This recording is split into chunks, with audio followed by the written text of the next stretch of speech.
Manfaat utama dari bahasa pemrograman PHP adalah untuk menyelesaikan masalah yang sedang dihadapi atau memecahkan masalah yang sedang dihadapi. Nah, pemecahan masalah ini biasanya dilakukan dengan membuat aplikasi berbasis web. Bisa juga dengan membuat sistem berbasis web. Atau bisa juga dengan membuat aplikasi konsol. Nah, aplikasi berbasis web itu ada banyak. Misalnya saja ada e-learning, e-government, e-business, e-commerce, e-library, e-health. Bisa juga dengan membuat aplikasi data mining. Misalnya saja ada untuk klasifikasi atau prediksi. Sistem berbasis web ada banyak. Nah, contohnya itu ada sistem informasi, sistem pendukung keputusan, sistem cerdas, sistem pakar, sistem otomasi, dan sistem-sistem yang lainnya. Nah, sekarang kita bahas satu persatu dari aplikasi e-learning sampai dengan sistem otomasi. Pada intinya e-learning adalah pembelajaran elektronik.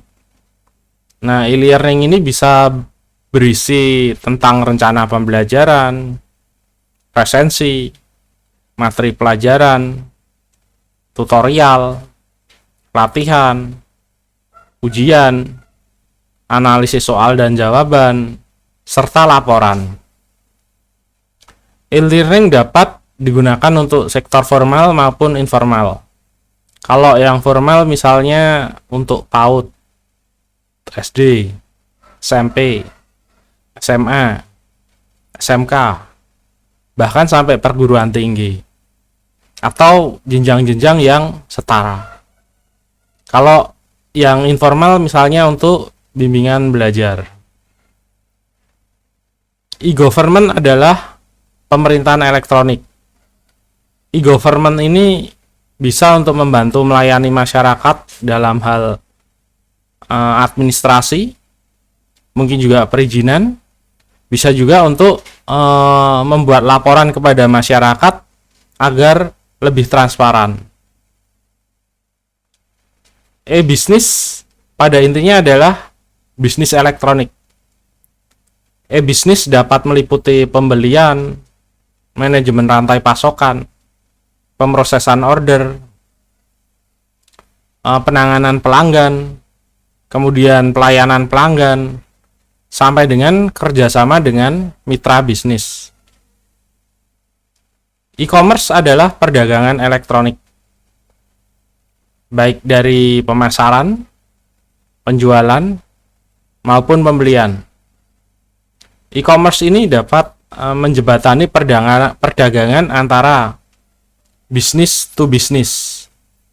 Nah, ini dari perusahaan ke perusahaan. Bisa juga dari bisnis to konsumen. Ini dari perusahaan ke pelanggan atau masyarakat. Terus dari konsumen ke konsumen. Kalau yang ini dari masyarakat langsung ke masyarakat. Bisa juga dari konsumen ke bisnis. Ini dari masyarakat ke perusahaan.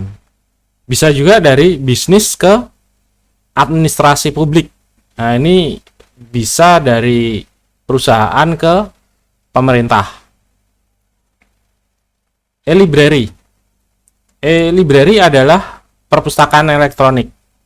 Nah, e-library ini menyediakan pustaka dalam bentuk buku, jurnal, majalah, gambar, suara, juga video.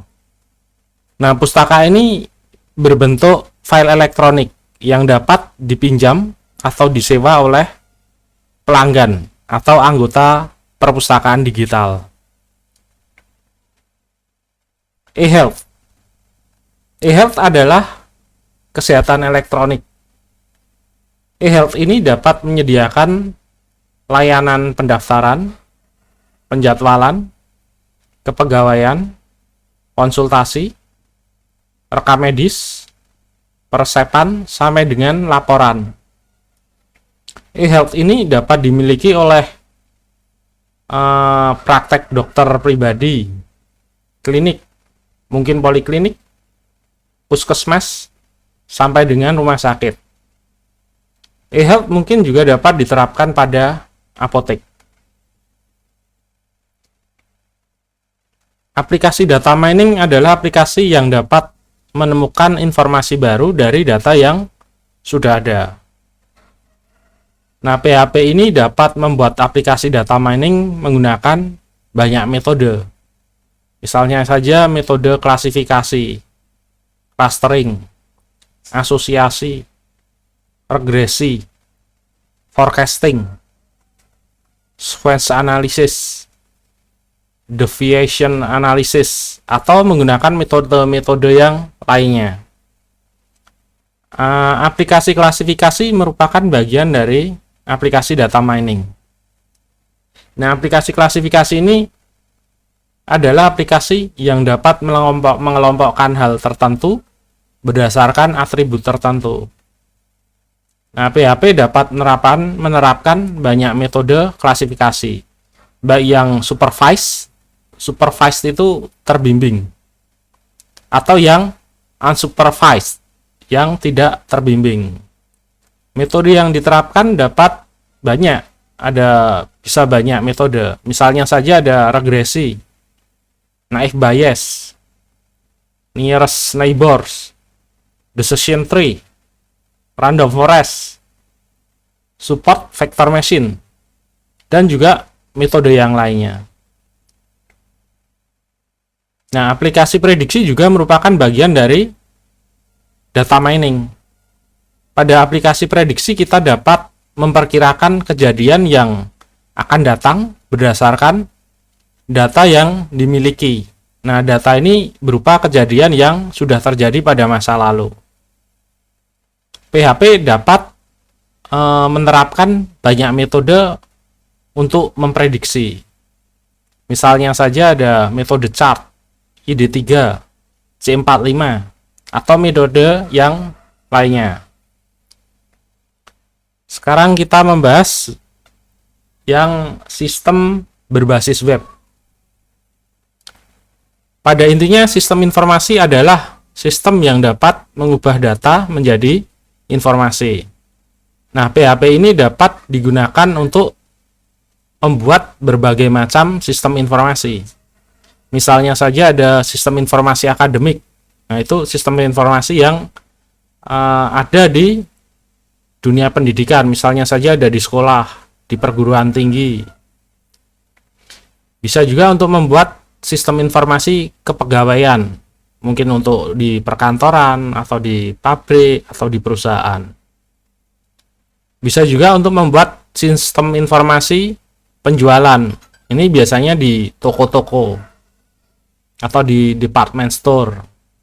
Bisa juga untuk membuat sistem informasi klinik, atau poliklinik, atau rumah sakit, atau dokter.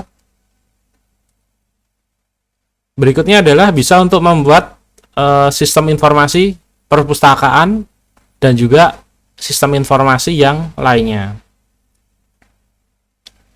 Sistem pendukung keputusan adalah sebuah sistem yang dapat memberikan saran dalam membuat keputusan. Jadinya sistem ini menghasilkan output berupa saran yang nanti bisa dipilih oleh pengguna. Oh, penggunanya milih keputusan ini, jadinya sistemnya hanya menampilkan saran, nanti keputusannya tetap ditentukan oleh penggunanya. Nah, PHP dapat digunakan untuk membuat berbagai macam sistem pendukung keputusan berdasarkan metodenya. Nah, metode yang bisa digunakan itu ada banyak. Misalnya saja ada mungkin pakai AHP, ada SAV, ada WP, ada SMART, dan metode yang lainnya. Nah, sistem pendukung keputusan ini bisa diterapkan untuk banyak hal. Misalnya untuk memilih pegawai, memilih motor, ada memilih rumah, mungkin untuk memilih komputer atau laptop, atau memilih hal yang lainnya. Sistem cerdas adalah sistem yang menggunakan kecerdasan buatan untuk menyelesaikan masalah. Nah, PHP dapat menerapkan berbagai metode kecerdasan buatan untuk membuat sistem cerdas. Misalnya untuk membuat permainan, sistem pakar, terus logika samar, dan jaringan saraf tiruan.